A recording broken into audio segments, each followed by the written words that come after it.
Hey dudes, welcome to Splat from the Past, the only 80s themed horror and sci-fi show where things can get totally radical. Now today I will be having a New England based horror host named Penny Dreadful the 13th on. She is very inspiring and amazing. She started her show as a cable access show back in the 2000s and it became popular really quickly to the point that it spread to 200 cities in the New England seaboard.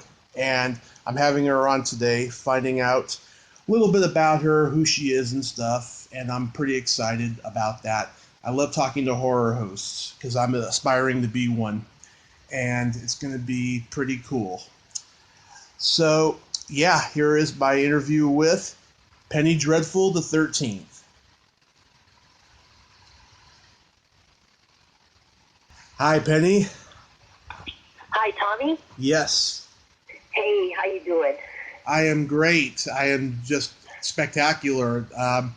It's such an honor. Thank you for finding time tonight. Oh, no, my pleasure. Thanks for your interest in having me on. I'm sorry I have a cold, so I'm probably not at the top of my game here tonight, but I do appreciate your interest. It's always fun talking about spooky stuff at this time of year. I guess any time of year it's fun talking about spooky stuff, right? Yeah, you sound just fine. It complements your Boston accent really nicely. Awesome. Hey, guy, how you doing, huh? Let's go down to the Dunkin' Donuts and get a coffee, huh? Extra large, right? Is that better? No, that's more Brooklyn. Oh, Brooklyn, that's right. Yeah, see, I'm from here, and I can't even do my own accent. Shows you how off my game I am, right? Yeah. So your real name is Danielle. Correct. Yeah. Yep. Yes. Well, did you know early on that you were a fan of horror? Oh yeah. Yeah. Ever since I was a little kid, my uncle got me into. Well, my uncle Valdemar is actually his full name. Mm-hmm. He got me into old horror movies when I was a kid. He was trying to scare me, actually, and so he would give me his old Famous Monsters of Filmland magazine, with the Basil Gogos paintings on the cover, and he tried to scare me with these Pickwick horror records that he had and stuff like that. But I loved that stuff. I got really fascinated by it, and I flipped through the Famous Monsters issues, and eventually I'd go over there, and he had gotten VHS tapes of the Universal horror movies and Hammer films and things like that, and so we would watch all that stuff, Wolfman and the Bride of Frankenstein, and Dracula Has Risen from the Grave, all these great movies, classic horror movies, and episodes of Dark Shadows, he got me hooked on that back then. So he was a monster kid in the 60s, but he passed that love on to me when I was a child, and I grew up loving that stuff. And then locally, we didn't have a horror host show locally when I was a kid, but we did have Creature Double Feature out of Boston, which was a double feature every Saturday morning, and eventually it became all Godzilla movies, which are fun, but initially it was a mix of stuff like that, but with also movies like The Mummy's Hand and different movies like that thrown into the mix. So definitely grew up loving all of that stuff for sure. Do you remember the first horror movie you ever saw? The first horror movie I ever saw. Damn! Wow. Whew, that's a tough question. Probably. I'm trying to think. I was a little kid, so I'm having a really hard time going that far back. This is 700 years old, you see, so it's very difficult for me to remember what things were like back then. We had to use a hand crank to have people pantomime what was going on the stage, so I don't remember what we were watching back then. We started that whole horror thing back in the 1300s, So I don't remember. See, it's like I honestly am having a hard time with that one. Probably Oh, I wasn't so lucky. When I was a year old, my first horror movie was The Shining. Oh, The Shining! Wow, awesome. Yeah, that's a good first horror movie to watch for sure. Yeah, for me it was probably one of the Universal horror movies that Uncle Val. He had a bunch of the movies. I'm trying to remember. God, nobody's ever asked me that first horror movie I ever remember watching. It's so long ago at this point. Yeah. I can't remember. How old are you? I'm 35. 35. Okay.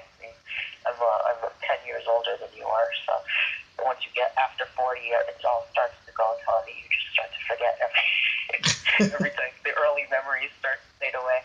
I remember early TV shows that I watched, like In Search of.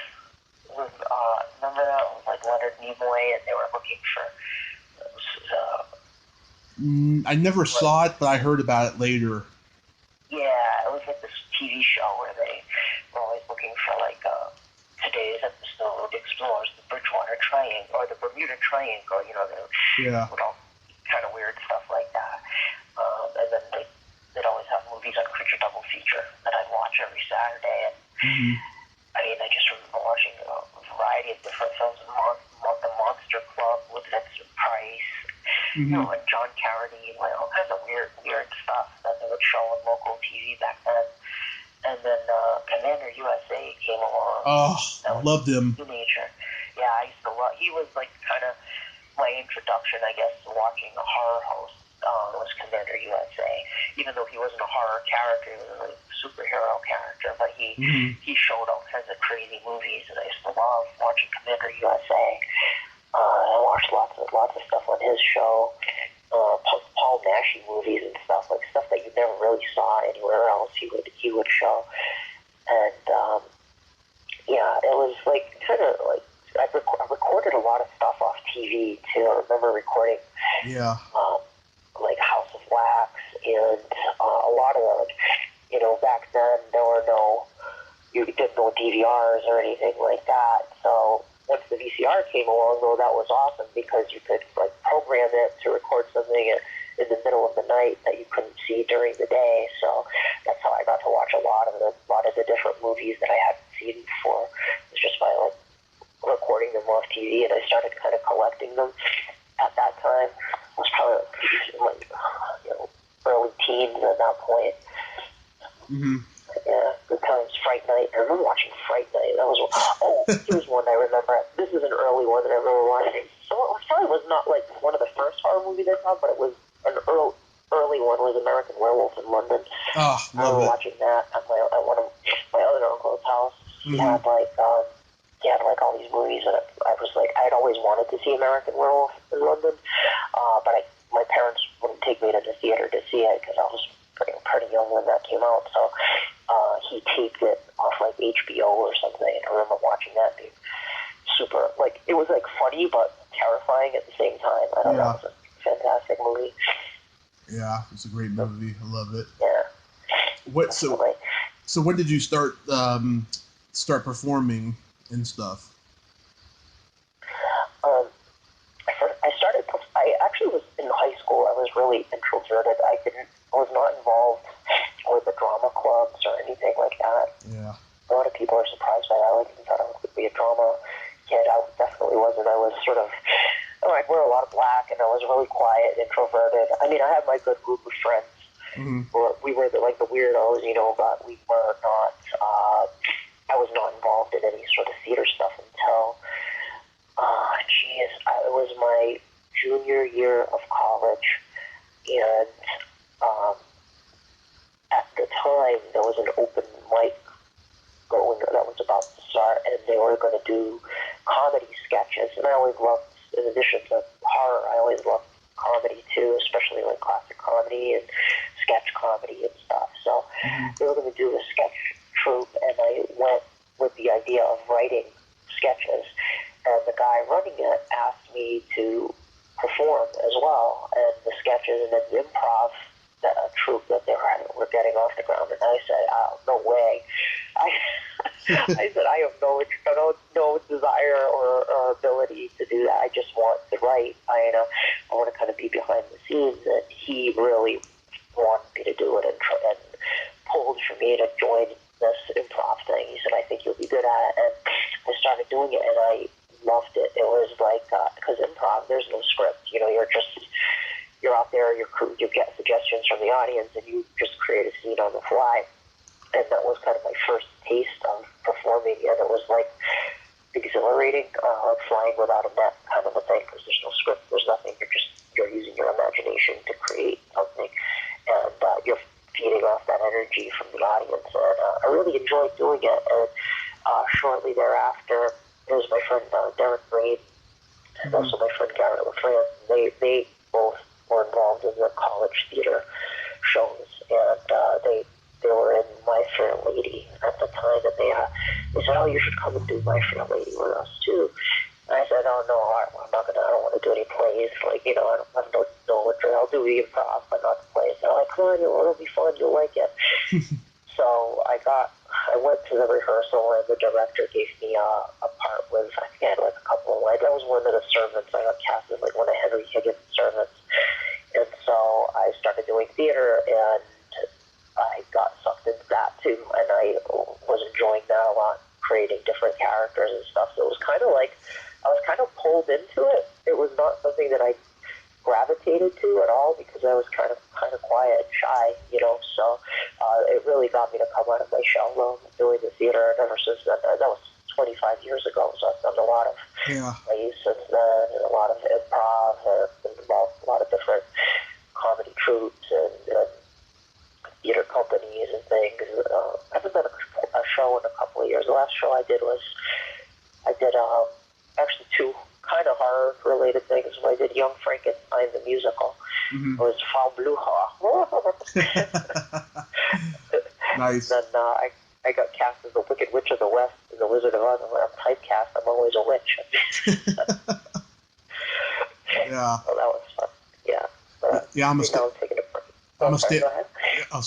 stand-up comedian, and oh, nice. I've always wanted. I did improv in high school. They taught me improv in acting class, though. But I would like to give improv a try. It's just the classes are just friggin' expensive. They are expensive, yeah, definitely. But I like if improv is done well, it's like magic, because it's like creating something that only exists for that one moment. But if it's bad improv, then that's a tough slog. Whether you're in it or watching it, it's like it can be good or bad. Stand up is tough. I've done stand up too. Mm-hmm. In fact, last year I was like, I'm gonna do stand up, and I took a class with Kelly McFarland up in Boston, and she's a pretty prominent stand up comic here, and just kind of like how to create a set and stuff. So I wrote up a set, and I took it to some open mics and stuff, and I did okay with it. I had I did 7 shows. I had 4 really strong shows where the crowd was great. I had 2 so-so shows that were like, and I had 1 really bad show that did not go well. The audience was like hostile.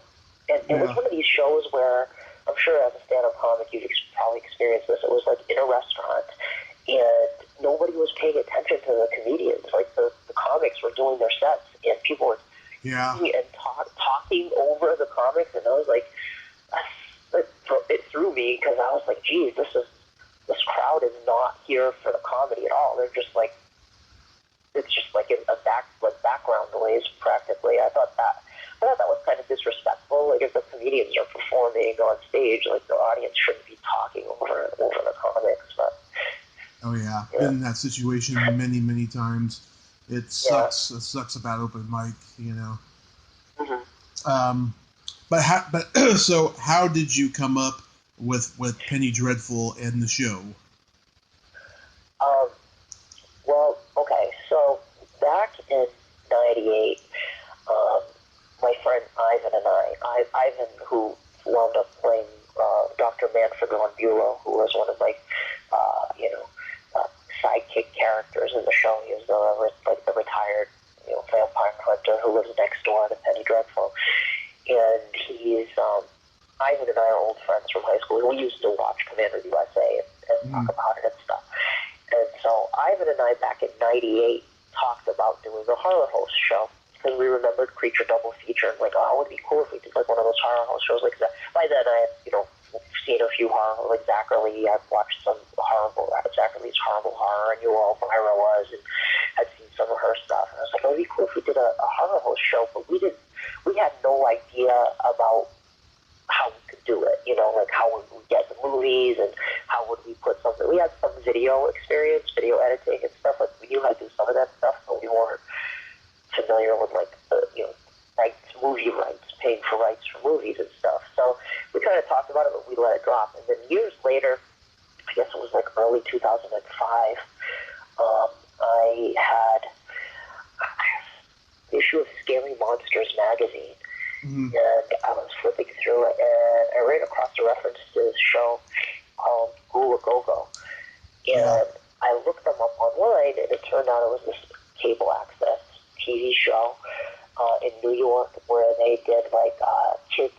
It was monsters, like kind of horror host characters, but with hosting a retro kids dance party, and they'd have bands and weird, trailers and footage and stuff. And I said, gee, this is better than anything on regular TV. This show is great. And in their credits, I saw a reference to something called Horror Host Underground with a link. I went to that, and I found out about all these different horror hosts showing movies and keeping that tradition going and using public domain films. And I said, gee, we could actually do this thing, like, for the public domain movies and show old horror movies on local TV. So at around that time, I was in a play, and I was playing Medea from the Greek tragedy. It was, the powerful witch from helps Jason get the golden fleece, and then playing Medea. I don't know if you're familiar with it. She winds up killing her own kids to get revenge on her husband, and does all these horrible curses and things like this. And I was playing Medea, and I was backstage joking around with the kids in character as Medea, and it kind of hit me. I was like, gee, this is really like morbid jokes and stuff, like horror host like. And I'm from Massachusetts, and there's never been a witch horror host in Massachusetts, witch-themed horror host in Massachusetts. And of course, we're known for this, Salem witch trials and all of that. That's Massachusetts. One of the big Massachusetts things is the Salem witch trials. And I said, how is it that we've never had a witch-themed horror host? And I said, well, I'm going to do it then, like I've done a lot of theater. I'm doing this. I like playing like villain type roles or comedic roles.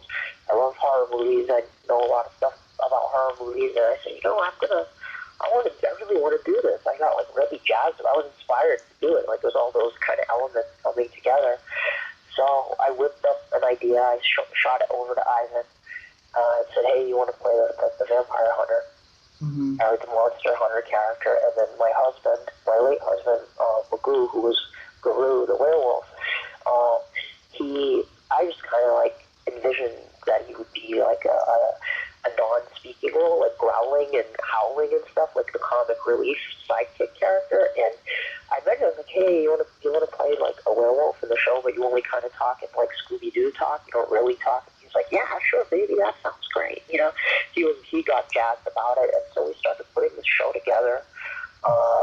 We have a lot of friends who are involved in different aspects of entertainment and stuff, so video stuff. I brought my friend Rebecca in to run the camera. She became the director on the show and sort of an editor and stuff like that. So we just started putting it together on our own from scratch, and it took off from there. It was really fun. We ran it for 10 years, I think, and then we keep it going with like a Halloween special every year. I was reading. I got it's so amazing because it said that Wikipedia that you did it for cable access and it spread to like 200 cities. Yeah, that's amazing. God, it was unexpected. Like it kind of turned into a thing. Like at first it was just we had it on the local access, and then it just started. We sent it out to a lot of the local stations where our friends lived and stuff.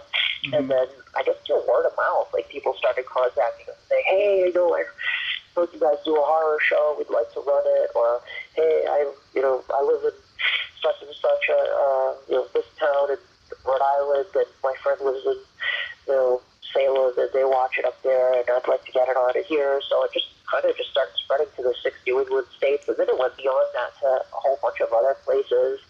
And even now, there's like a UHF channel down in Nashville that runs it.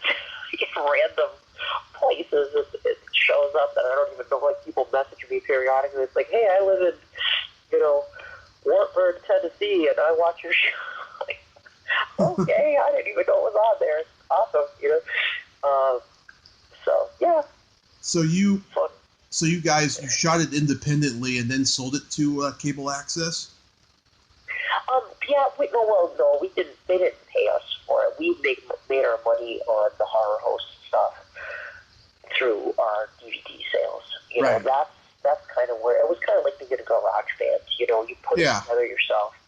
And then you get your sort of, I guess it was a garage band that was getting airplay through a whole bunch of college radio stations, and kind of got popular through that kind of play, right? So a little bit punk rock element to it, I guess. So it was like that, and then as it kind of caught on, I mean, it's a horror host show. It's always been kind of a niche thing, I guess, as at least around here it is. Places like Ohio and California, it was pretty big when it was on some of those shows, but it got, we got kind of a cult following kind of thing. Yeah. And then we started releasing our episodes as seasons. We would do, we wound up with nine seasons total. And Rebecca, who's super talented, would put these box sets together, which we still do. Next week we're going to be at Rhode Island Comic Con here in Providence, and we usually will go. I guess doing the convention circuit was sort of like if a band goes on tour, and then they have their merch table, right? And so they make money to fund the band through the merch, and that's kind of how we did it. We into this day, so we go and sell DVDs and T-shirts and pictures and posters and whatever else kind of swag that we have, and then most of that money goes back into the production of the show. Although now, since we only do like 1 or 2 shows a year, it's not as, we don't do as many conventions as we used to. Yeah, I didn't mean actually sell it, but just like the cable access station picked it up is what I meant. Yeah. Yes. Yeah. So they pick it up. A lot of them. A lot of the stations still run it. Yeah. They took a look at it and they were like, "Okay, we'll put it on." Yeah, it was like that for the most part. Where, but we have clips online and stuff like that, so they would, find. Sometimes they're looking for content, or somebody in their town will call them and say, "Hey, there's this show, or we'd like to put it on in our, in this, so we can watch it." And it was a variety of different ways. So we would just send them. Initially, it was like DVDs we would send them, but then when things started getting more advanced with computer technology, then we could upload to a server, and then the stations download it. So then they get a much nicer quality product if they download it off the large file. And there are things like Tech Media and things like this where you upload content, and then different stations anywhere in the country can download and air the shows. So we started doing that, it's kind of cool. It was, like I said, for a while we were on about over 200 cities and towns throughout New England, internet too. Now we have Roku. The Roku, there's a channel, Roku channel, like Erie Late Night Horror Channel, and they run us all the time. I get tagged and stuff all the time. Like, here's the schedule for the channel this week, and they show like lots of horror movies and horror host programming and things like that. Yeah, because God, I've interviewed a lot of horror hosts, and they're mostly hired guns for a station program that already existed. But you, I mean, you just did your own thing and just set out to achieve your dream, and I just applaud that so much. Thanks. Well, I mean, it's nothing that you would never make money doing this. Like, you never get rich off this unless you're Elvira. You hit it big with the merchandising and all that. Unless a national station picks you up, like like what's her name on Retro, Lamia. Oh yeah.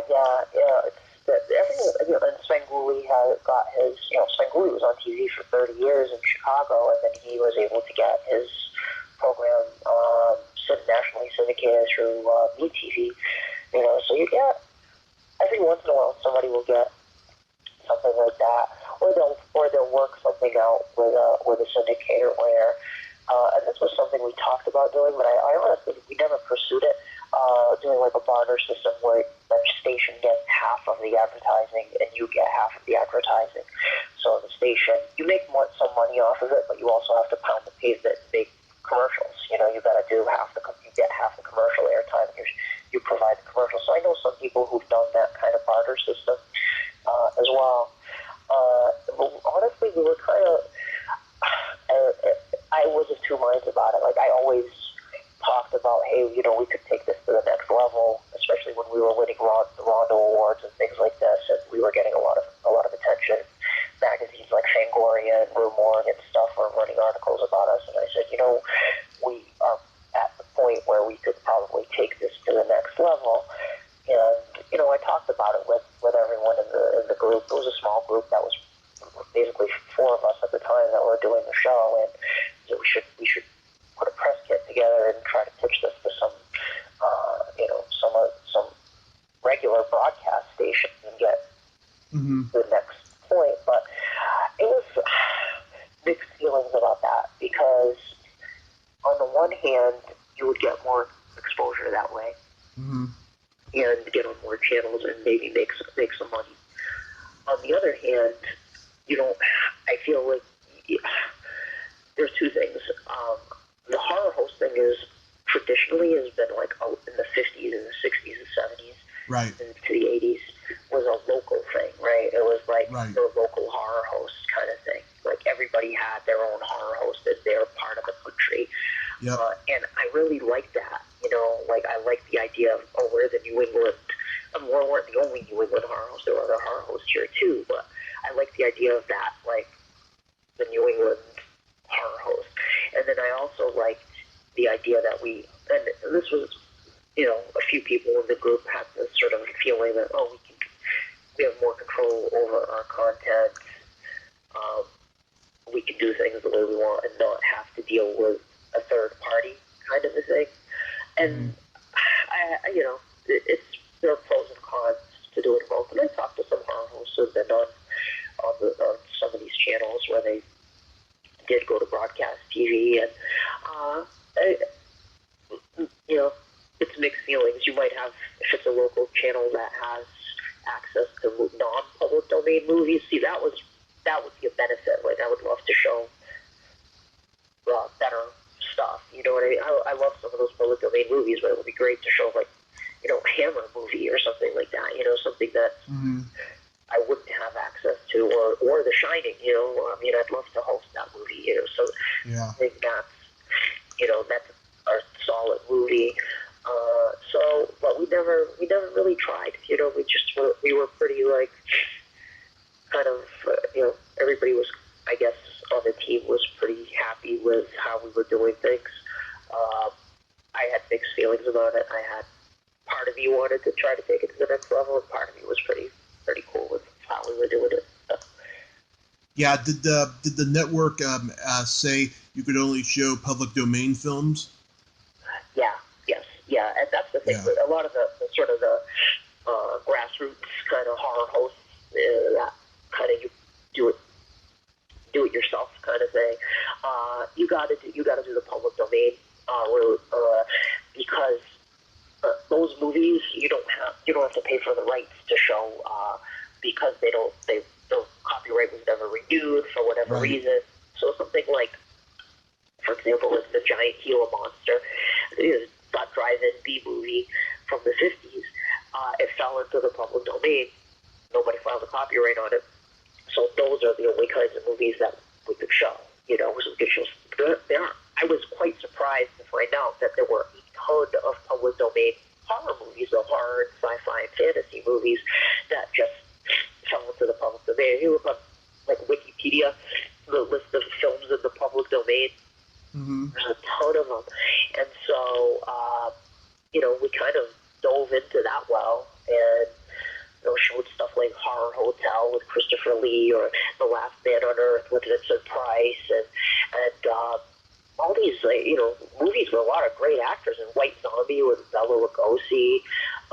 We did one season 8, we did like all silent films because those were public domain too. So we did a season where we showed all silent movies like Nosferatu and Phantom of the Opera and stuff like that, which are great, classic films. There just happened to be silent movies. So it was a bit limiting because I couldn't show like,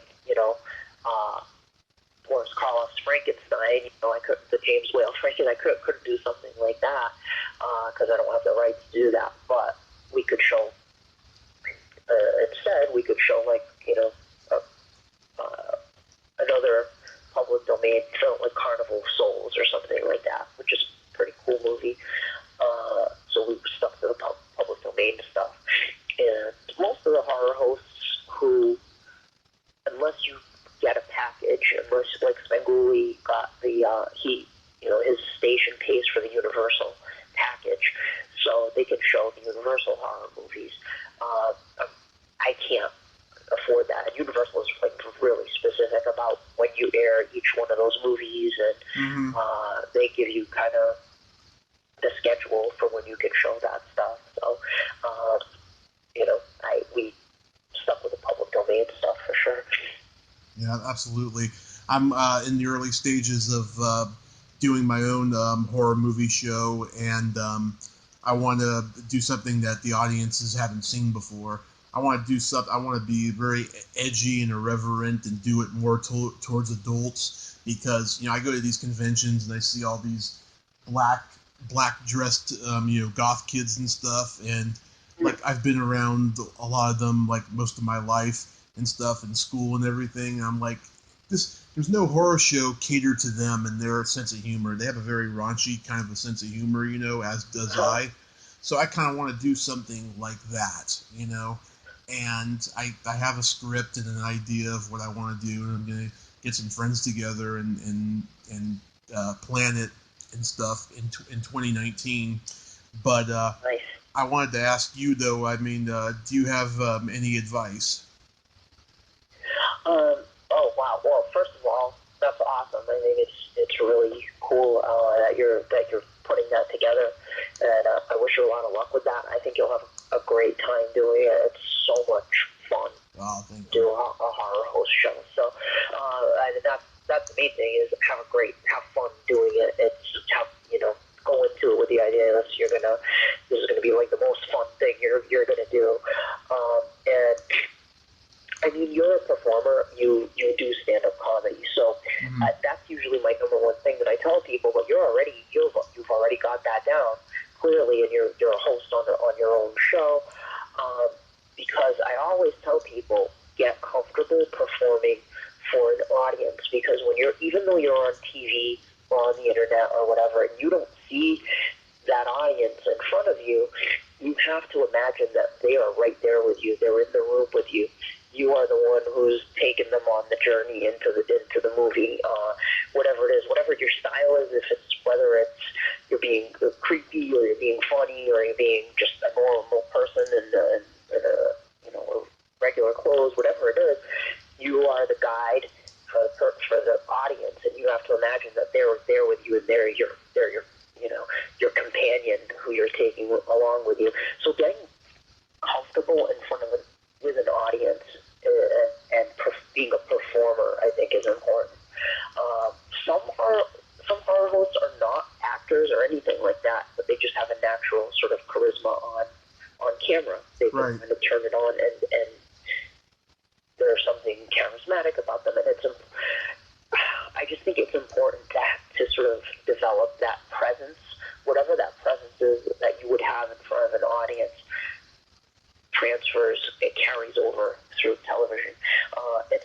sometimes if you watch a show, like I find something to enjoy on pretty much every horror host show that I've seen. But I find the ones I enjoy the most are where the host is just really engaged with the audience, and they're like, you know, you feel like they're kind of like taking you by the hand and going, hey, come on, I got this weird thing I'm going to show you, come with me, you know, and they take you into this weird world where they're showing you, you know, children shouldn't play with dead things or something like that, you know. Yeah. That's the main thing I would say, but it sounds like you've already got that covered with doing stand-up and stuff. Yeah, I'm definitely going to give it a shot because it's just something I've always wanted to do. And now, you know, there's no better time than the present now with, you know, everyone's got a camera, an iPhone, and have the advantage to do these things, you know. Yeah. The other thing is my friend Lon Madnight, who was a horror host in Florida and sadly passed away last year. He was a really talented guy. But he had these, like, I thought it was like the 10 commandments or something of being a horror host, and he had I can't remember what they were, but one that always stuck out to me was, and it's so true, the horror host, whatever you come up with is not really a character so much as it's like a persona, right? Mm-hmm. It becomes its own entity almost, where it's an actual being, it's a living being. Like, it's not like going on stage and putting on a wig and you're a character. Mm-hmm. Technically, yeah, okay, you're a character, but it's in the same way that, I guess, you know how, like, I'm trying to think, like Elvira, or like somebody like Father Guido Sarducci, or something where it's just like that, they sort of become that character when they're in that role, and they're immersed in it. And I used to be really hardcore about not breaking character. In wrestling, you know, breaking kayfabe, like you never break character, right? So when we first started out, for a few years, especially me and Guru, we would never break character in public at conventions or anything like that. Right. Or in the getup, you are that persona, right? But in the age of the internet now, you know, over the years, you know, it's just like our real names got out, and then, you know, people start, it just happens, you know, like, videos or whatever of you as yourself, you know, out of character. Somebody turns a cell phone on you and starts talking to you when you're in the hallway at a con or something like that, and it just turns into it. We kind of started dropping it a little bit, not in front of kids. Like, I always stay on in front of kids, but, you know, if it's somebody that I go to a convention 5 times or something, somebody comes to your table every time, you're not going to be like, oh, hello, my dreary one, how are you? You know, so you're going to just say, hey, what's up? You know, and start talking to them. But there is that aspect to it when it's like that persona that you take on, and that eventually it just becomes part of who you are too, you know, like an extension of yourself. Certainly. So this weekend, you're going to be at Rhode Island Comic Con, and I've been wanting to go for a long time. I wish I could. I'm not rich. I didn't even know you were in California when you mentioned that. I was like, oh shoot, I thought you meant like, because I had just posted about the con, so I thought you meant you wanted to come by my table to interview, because people sometimes will do that. They'll be like, hey, you know, can I interview for my podcast? And they'll bring their recorder to the convention and just, you know, swing by the table. So then you said, I'm in California. I'm like, oh, I guess you won't be coming to the Rhode Island Comic Con. Yeah, I've gone to conventions and festivals as press, and I've only been able to get one interview. It was at my very first one earlier this year. My friend Kelly Maroney from Night of the Comet. She was good enough to let me interview her, and that was awesome. Awesome, great, very cool. That's conventions are really a blast, and there's so many good ones out there in California. Which ones do you go to when you do? I go to LA and I go to Monsterpalooza. They have 2 a year. Oh yeah, I wanted to do that one. Yeah. Oh, you should next year, because I'll definitely be there next year. Awesome, cool. Yeah, that's one I've always wanted to do. Monster Palooza. I see pictures of it on online a lot, but I never made it out that way. Yeah. I mean, I've been to California, but not to Monster Palooza. I've been to San Diego Comic-Con a couple of times, and that was insanity. Oh, I want to try that one. I heard that one's pretty cool. Yeah, San Diego is just another level. There's nothing like that. I mean, 600,000 people or something like that. It's pretty crazy. Yeah, and there's another one in Sacramento. It's only a couple of years old. It's starting to grow in popularity. It's called Sinister Creature Con. Nice. And I was there 2 weeks ago, and it was pretty cool. Met some cool people there. I met the ladies of the Evil Dead. I got to interview one of them 2 weeks ago. Yeah. And awesome. Very cool. And Very cool. There's going to be some great people with you there this weekend. Brian O'Halloran from Clerks, Dee Snider, Zach Galligan, who was actually at Sinister Creature Con, will be there. Yeah, I mean, it's a good lineup, you know. Definitely. And Tim Curry is going to be there, which Tim Curry. Was the line that Tim Curry was going to be there. So. Elvira. Have you met Elvira yet? I have actually met Elvira, and I've actually had Elvira on my show. I met her at the Monster Bash convention in Pittsburgh, which we used to do quite often. And, I went up to her table, and I was in the penny get-up, and I told her, I'm a horror host, too. I just had not been doing my show very long at that point, maybe 2 years, and I asked her if I could shoot a bit with her for my show, and she's like, yeah, absolutely. So she was super nice. I went by her table, and we did this, just like a little bit together. We did a horror host high five. Uh-huh. We both missed, like idiots, so it was pretty awesome. She was really cool, and I've met her a couple of times since then. Every time she's at a convention, I never get to meet her because her line is out the door, Yeah, yeah, definitely. Yeah, she's a big celebrity, so was very nice when I met her, and was really nice of her to, say, agree to do a bit for my show, especially at that point, because I'd only been doing it for a couple of years, too, so she was really cool of her to say, yeah, come on over, so I went behind her table, and we shot a bit, and then I saw her again at the Horror Hound convention. We were out there they did a tribute to Vampira. I love Vampira, too, and she was at the con, but she wasn't at the tribute. Obviously, there's a lot of history with Vampira and Elvira, which I don't think I need to go into because most people know what happened there. But that was a pretty awesome event because they tried to have the biggest gathering of horror hosts in history, and so horror hosts from all over the place came to the Horror Hound convention that year. It was 2011 to do like a memorial tribute ceremony for Vampira. And that was really cool. It was pretty epic seeing that many horror hosts gathered in one. I didn't think they could fit that much ham into one convention. they somehow they managed to. But it was pretty awesome. There's pictures online and stuff. Oh. Looking at seeing all the horror hosts together. I gotta check that out. Yeah, that's pretty good. Do you have an episode airing on Halloween night?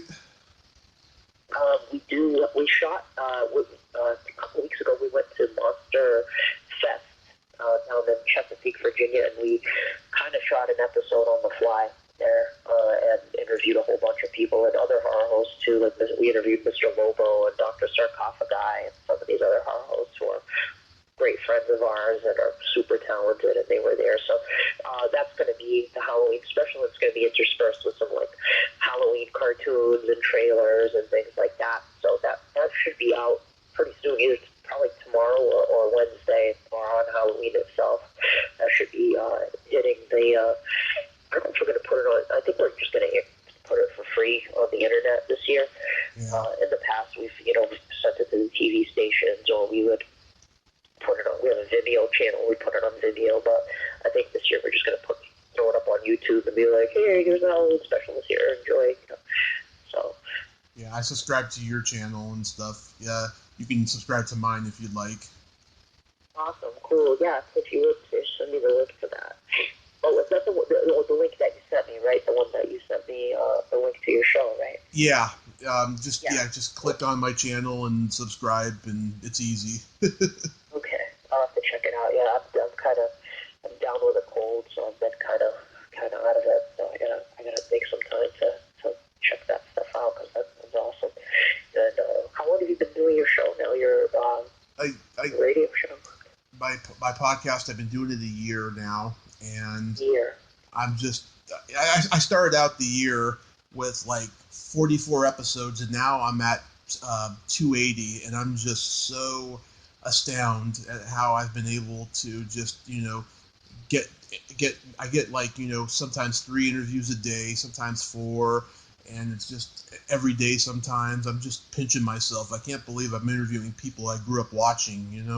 That's great. But now, which horror hosts have you interviewed?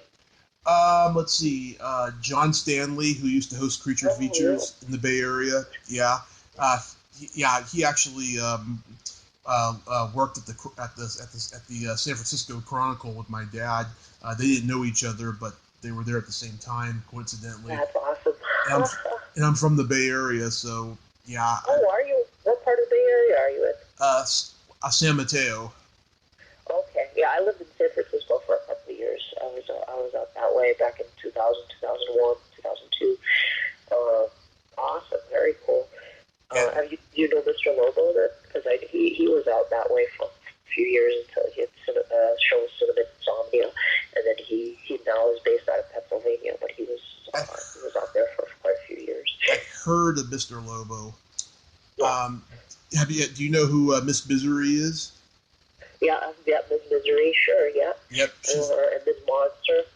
Yeah. Miss Monster. She's been on the show twice. I love her. I love Miss Monster, yeah. I make her laugh out loud. Yeah. Tomorrow I'm interviewing Janet Decay. Oh, yeah, Janet Decay. Yeah. I don't think I've met her before, but I know of her, yeah. Yeah, I'm just so lucky with the people I'm getting. I'm just amazed. That's fantastic. Yeah, it sounds like you have some good folks out there for sure. Mm-hmm. Now, is Ms. Monster still doing a show, or is she just doing appearances periodically? I haven't talked to her in quite a while. I don't know. I haven't seen her. Okay. Yeah, I'll have to drop her a line sometime and see how she's doing. I have a question to ask you. It's a funny question. I ask a lot of horror hosts this and stuff. Penny, what does your belly button smell like? Oh my God, jeez. Well, it smells like. Have you ever opened a grave at midnight during a full moon on Halloween night? Well, it doesn't smell anything like that. It smells a little like patchouli. Is what it smells like. Just a little patchouli oil. Or if you've ever smelled the He-Man action figures, Stinkor, maybe a little bit like a cross between Stinkor and Mothman. You ever smell Mothman? Or was that before your time? That was before. Sort of smells like pine scented, and Stinkor smells like patchouli. So I don't know, but before my time. Mine smells like a pterodactyl's toe jam. Oh, that's great! Wow, I've never had the pleasure of smelling a pterodactyl's toe jam, but I hope it's a pleasant smell. I have my sense of smell has diminished like so much over the years. I can barely, I can smell things, but it's not like how it used to be. Like sometimes even like a skunk, like if we're driving and somebody's like, oh, that's awful. And I'm like, what? And you're like, oh, it's a skunk smell. Don't you smell it? I'm like, nope. My sense of smell is just, I don't know what is wrong with it, but it's not what it used to be, that's for sure. So I honestly, I can't even tell you what my belly button smells like. I have no idea. Never really tried. I've never thought about that. Well, you ask interesting questions, honey. Thank you. I just have a very sick and demented sense of humor. That's the first for me. In fact, nobody's ever asked me that question, so awesome. I mean, it's impossible to offend me. Good. Well, that's good. Definitely. That must be tough in the Bay Area to be, not get offended. I remember when I was in San Francisco, being a math hole from Massachusetts. I remember people were sometimes offended by some of my coarse ways of phrasing things. I guess. Yeah, it's funny. I was talking to a guest earlier today about how, the PC police is basically like a comedian. We're just, clowns trying to look for attention.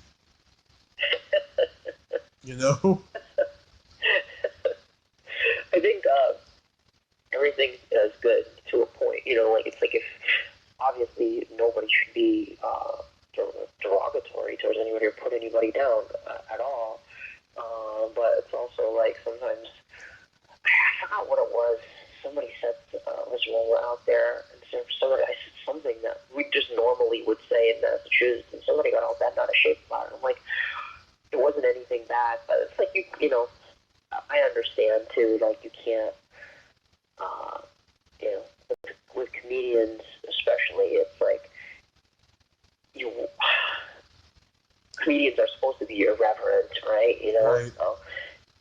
So it's like taking that away, that sort of irreverent quality of a comedian is kind of undermines some of the humor, but you also want to be kind of responsible and obviously not degrade anybody else. Imagine like Don Rickles tried to start as a comedian today, though. Like I guess Don Rickles would have made it very far if he was starting out nowadays. Or Lisa Lampanelli. That guy's mouth, we're just like, what? How did he say that? Like, or Lisa Lampanelli. Oh right, yeah, Lampanelli. Oh gosh, jeez, yeah. Well, Danielle, I'm going to let you go back to bed since you're sick. Thank you. It was great talking to you, though. Thank you very much for calling. Oh, absolutely. Inviting me on, and it was nice talking to you. And sorry, I'm a little out of sorts today, but it's okay. Have a happy Halloween. We'll talk again, and like I said, hope I get to meet you at a convention, and this weekend coming up will be awesome for you. Happy Halloween and happy holidays, and I'll talk to you again. All right, same to you. Happy Halloween, and take care, Tony. Bye-bye. Thank you. Bye-bye. Bye. Well, there you have it. Penny Dreadful the 13th. Ain't she a sweetheart? Thank you so much, Danielle, Penny, whichever you prefer to be called. You're really awesome. You're very inspiring, and I loved your advice and your words of wisdom. If you like this video, everyone, please subscribe to my YouTube channel, add me as a friend on Facebook, join my Tommy Kovac comedian page on Facebook, follow me on Twitter and Instagram, and all that fun stuff. Well, that's all the time we have this week on Splat from the Past. Until next time, this is Tommy Throwback Kovac saying, there's no shame in living in the past, because the present sucks. Later, dudes!